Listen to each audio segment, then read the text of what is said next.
David Blatt's final parting gift from the Cavaliers is apparently a championship ring. So according to Uproxx and many other sources out there, David Blatt is said to be offered a pretty nice parting gift, if you're going to look at it in one way or the other, and that would be an NBA championship ring. So this opens up a conversation, right? So no matter which way you look at David Blatt, whether or not you agree with him being sent away from the Cavs at a certain point, he was obviously in charge and helped lead them to the 2015 finals, and then actually had a pretty good record in the 2015-2016 season, but with conflicts apparently in the dressing room with LeBron James and other key figures, it was never looked upon as David Blatt was a key figure in helping them get to an NBA championship. And it just so happens that the case is there. You can prove it.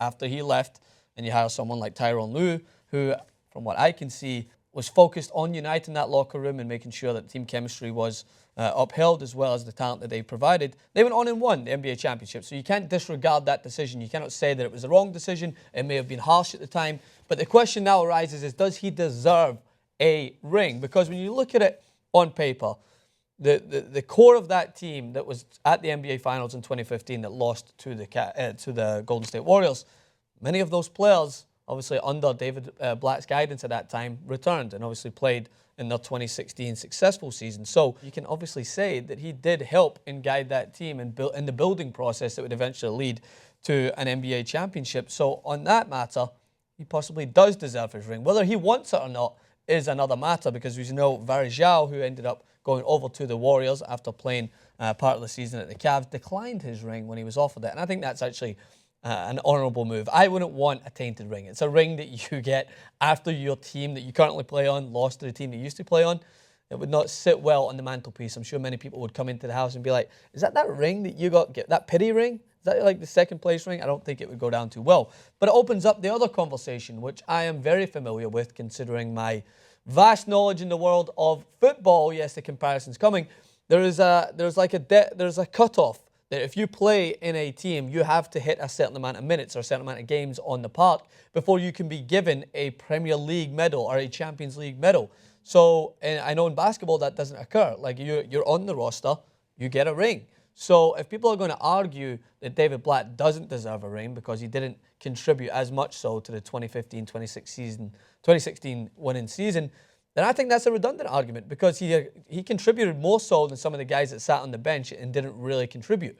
But then there's also the other argument that players are going to provide for the team more so than what you can actually see and what is quantifiable in their minutes and their points per game and their assists. Like when you look at someone like Channing Frye, who was brought into that team, and he's been largely credited as a crucial figure in uniting the locker room. Yeah, he played minutes. Yeah, he was on the court a lot of the time, so it's not as much a clear argument. But his role more so was probably quantifiable in the dressing room, the way he was able to get the characters together and help and essentially lead into that NBA championship. So it's an interesting conversation. If you're going to pose the argument that one player or one coach is not as crucial to the team winning as another, then I think you actually have to have written rules that you need to hit a requirement in order to be considered valuable enough to get a ring. So as much as I like to agree with most people that David Blatt wasn't the best fit, I don't think he should have been hired in the first place at the Cavs. I think that Tyronn Lue is the perfect. When I was talking to Jason about it, I imagine him to be like the traffic controller. Like he's there to make sure that everyone goes in the right place. It's LeBron James's team, whatever way you want to look at it. He's there to guide that team. He obviously had his qualms about David Blatt being in charge, and when they moved away, which essentially was dead weight, it freed up more space for the bigger characters in that team to lead them to the NBA championship. So whatever way you look at it, I don't agree with David Blatt being the most essential figure in that Cavs team, but he did contribute. One way or another, he contributed, and he does deserve a ring. I don't think his ring would be as tainted as Varejao's, because he wasn't there on the final day where all the rings were given out in that memorable final game against the Golden State Warriors. But if it's any indication to what he was able to give that team throughout his small but perhaps significant time in charge, he may just deserve that bling on the mantelpiece. And you never know, he might need it in the future. Things go downhill, it's probably a good piece of memorabilia that you can pawn off for a good amount of money. So who knows, it could come in clutch for him. Let us know what you think.